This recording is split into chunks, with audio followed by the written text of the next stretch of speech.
ஆலய திருநீரை அணிந்திடுவோம்,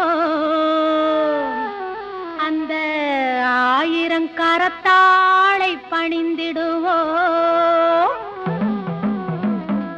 ஆலய திருநீரை அணிந்திடுவோம், அந்த ஆயிரங்கரத்தாளை பணிந்திடுவோம்.